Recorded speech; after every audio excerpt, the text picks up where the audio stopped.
Hello guys, so in this lecture we'll see a comparison between flow control policies.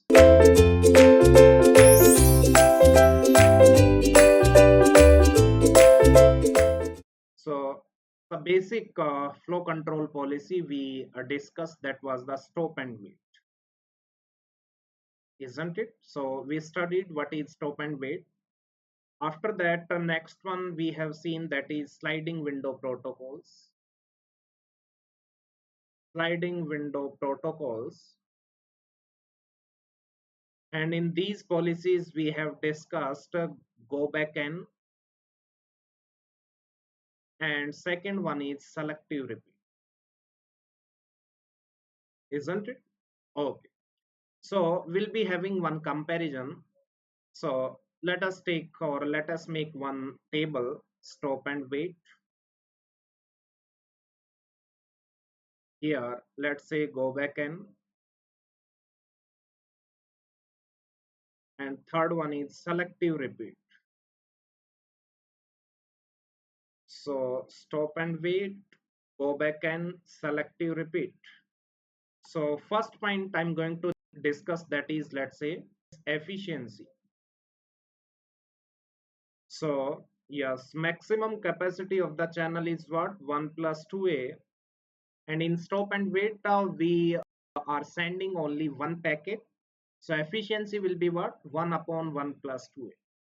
In go back n, yes, the maximum capacity of the channel is always 1 plus 2a. And we are sending n number of packets. That means one window of n, isn't it? Here capital N is the size of the sender's window. Similarly, in selective repeat, also we can say that, yes, let's say sender window size is again n, so n upon 1 plus 2a, isn't it? So that will be the efficiency, isn't it? Now, if we compare second one, let's say if we take the buffer size required. Now you only tell me. Yes, in stop and wait, the sender window size is 1, receiver window is 1. So we can say that only one packet is transmitted at a time, isn't it? So we can say that one at the sender and one at the receiver. So overall, we can say that, yes, size of the buffer will be 2, isn't it? That is at the sender and this one is at the receiver. Similarly, in go back n, window of n packets is transmitted at a time in the pipelining. So yes, at the sender we can say that n size of the buffer required will be n, and at the receiver size of the buffer will be 1, because the receiver window is 1. So here size of buffer will be n plus 1, and in case of selective repeat it will be n plus n, because here sender window size as well as the receiver window size both are same. So here that is 2n, size of the buffer will be 2n. Now number of sequence numbers, you only tell me sequence numbers are required. Sequence numbers. So sequence numbers we can say that here, yes, sequence numbers required will be, yes, 2, isn't it? Yes or no? Two sequence numbers are required because sender window size is 1. So at least one higher, that will be the number of sequence numbers, isn't it? Here also sender window size is what? N. So n plus 1 will be the number of sequence numbers, isn't it? I hope this one is clear to everyone. In the GBN, I discussed sequence numbers required in GBN is at least n plus 1. You can see that particular lecture. Similarly, in selective repeat, at least n plus n sequence numbers will be required, that is 2n, isn't it? Okay. So we can say that at least how many sequence numbers are required? That will be equal to the sender window size plus receiver window size. Those many number of sequence numbers are required at least, isn't it? Okay. So next one, fourth one, retransmissions. I'm assuming that, let's say, one packet get lost,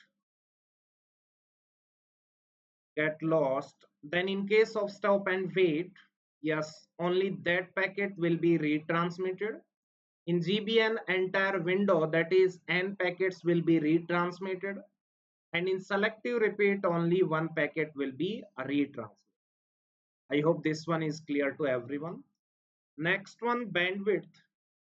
So in case of stop and wait, only one packet is transmitted at a time. So bandwidth requirement is very low.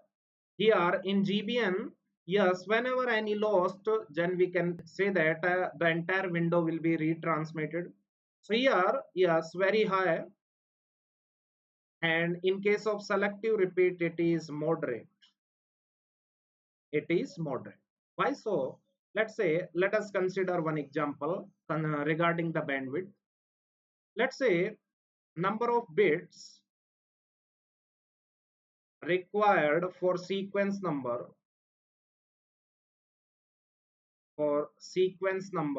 is equals to, let's say, 5, isn't it? Okay. Then in case of GBN and selective repeat, what will be the sender window size as well as the receiver window size in both the cases? So sender window size and what will be the receiver window size, isn't it?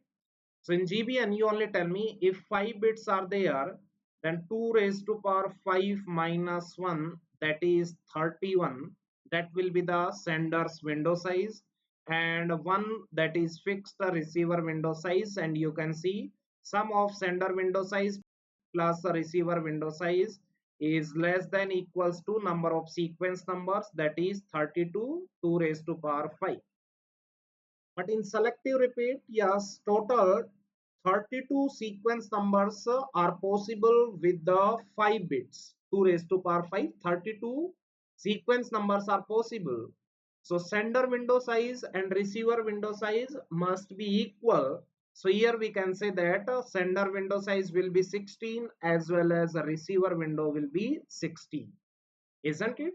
So if number of bits for the sequence number field are fixed, then you can see in GBN, yeah, sender window size is greater than the sender window size in selective repeat, isn't it? That's why we can say that the bandwidth requirement in GBN is greater than the selective repeat. With the fixed number of bits for the sequence number, you can see sender window size in GBN is greater than the sender window size in selective repeat. That's why, yes, bandwidth requirement in case of GBN is greater. I hope this one is clear to everyone. Okay, guys, so that's all about flow control policies. In the next lecture, we'll see, yes, various problems based on these flow control policies. I hope these one are clear to everyone. Okay, thank you so much.